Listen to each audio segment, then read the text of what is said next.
you shall know the truth, and the truth will set you free.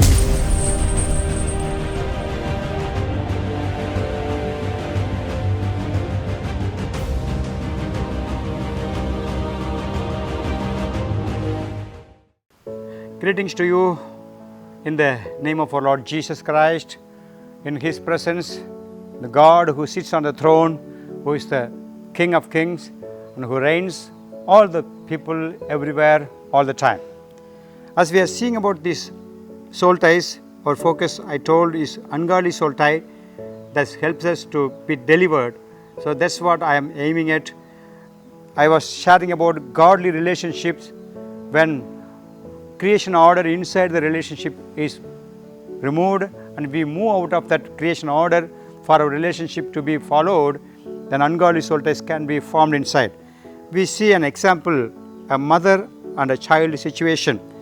If the mother is very protective and trains a child up in a fairly godly manner, then however, as a child matures and grows into teens, the mother does not gradually give the child the freedom to learn, to make decisions on his or her own, then controlling, not allowing them to grow into maturity, controlling and keeping them to do what the mother says, what I say you do, how I say you do, and always ask me and then do. If things that continue, and then as the child grows into a young adult, becomes interested in the opposite sex, gets married also, still after marriage of their daughter or son, if the mother is not willing to let the couple go of complete control of her son's or daughter's life, then ungodly soul ties are formed in that godly relationship.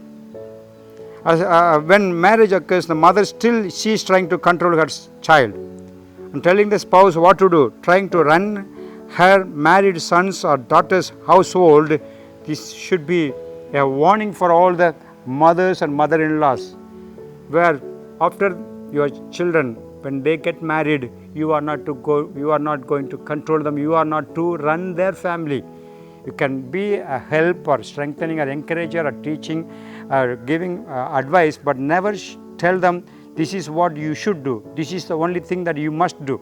That's controlling. Then ungodly soul ties are formed. Finally, I want to say a godly course of life would be gradually let the child learn to make decisions on their own so that they can become mature. When the son or daughter marries, they are to leave their father and mother and cling to their spouse. It is time to make their own life together.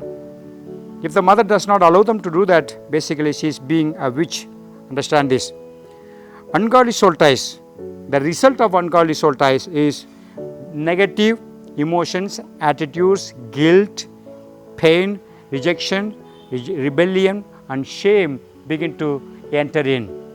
When ungodly soul ties in any area are formed, these negative emotions and attitudes, the person feels guilty and the pain inside, they feel rejected and they begin to rebel in everything, whatever they say, whatever the people tell, and then they feel a kind of shame in their life and they are not happy. This is what the Satan's kingdom aims for God's people to have in. So he uses this ungodly situation, ungodly soul ties, for him to have this channel to work on behalf of people, so that can be effective for Satan to work in God's people also. Father, help us to understand the result of ungodly soul ties, where negative emotions and attitudes begin to grow. People feel sad and broken, rejected and guilty. All those things need to be cleansed and freed. Help your people be what you have for them and experience what you are giving to them. In Jesus' name I pray. Amen. God bless you. For watching the Word of God instantly, subscribe to our YouTube channel, Pastor K. Joseph, and click the bell button next to it. Also, like our Facebook page, Pastor K. Joseph. Download our GHM app from Play Store to get updated with our church services, Bible studies, sermon notes, videos, audios, and much more.